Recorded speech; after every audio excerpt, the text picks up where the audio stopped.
funding through the State Department of Agriculture and the USDA, some federal funding that many counties, especially within the quarantine zone, will receive some funding to perform education and outreach similar to this, so we can notify as many people as possible. I know we're working on some education and outreach, Facebook campaigns, social media. It seems to be a good way to reach a lot of people.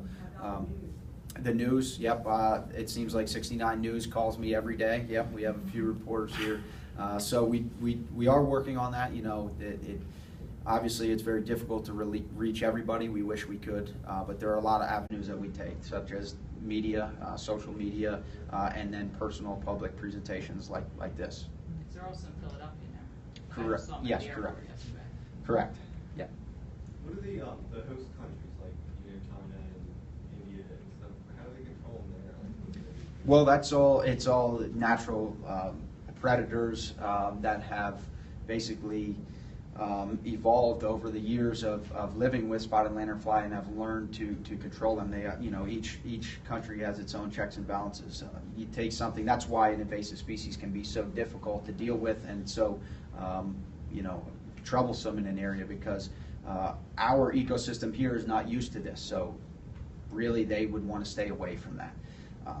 You know, we take, just for example, there's plenty of invasive species that we take from the United States and accidentally ship to other countries as well, and then they become a major issue. Where here, our bird species, our other bug species, you know, maybe other forms of bacteria, keep those populations in checks and balances. So that's exactly what's happening in those native countries.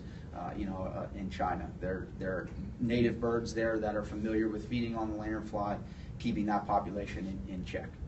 And what is your honest outlook? Like, do you think it's going to get way worse before it's better? It's very difficult to say. Each invasion of an invasive is looked at differently, you know, generally what we see is a large explosion of population of a certain thing, and then they either die off, you know, or there's a collapse of the species. How long that takes is unsure.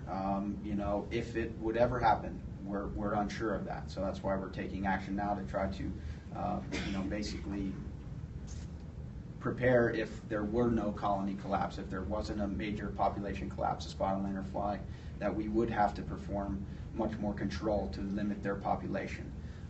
You know, they can be compared to a lot of different invasive species. Gypsy moth were introduced, you know, and they're more of a cyclical pest, weather dependent or climate dependent, depending on the spring that we're having, the rainfall that we're having.